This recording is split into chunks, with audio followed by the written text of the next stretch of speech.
ইয়া রাব্বাল আলামিন। আল্লাহ, তুমি না কোরআনে বলেছো বান্দা যতই গুনাহ করবে আমার কাছে তাওবা করলে আমি তোমারে মাফ করে দেব। মনে বড় আশা নিয়ে আল্লাহ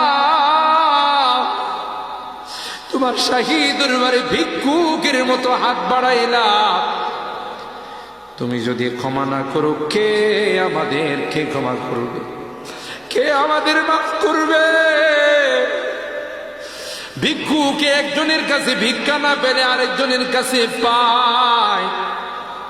এক দুয়ার থেকে বিতাড়িত হলে আরেক দুয়ারে যায়। তোমার দরবার থেকে যদি মাহরুম হয়ে যায়, বিতাড়িত হয়ে যায়, কার কাছে যাব?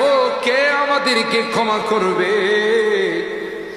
মালিক রে, কাঙ্গালের মতো হাত বাড়াইলাম, তাওবা করতেছি, আর জীবনে কোনোদিন নামাজ ছাড়ব না, আর জীবনে কোনো গুনাহ করব না,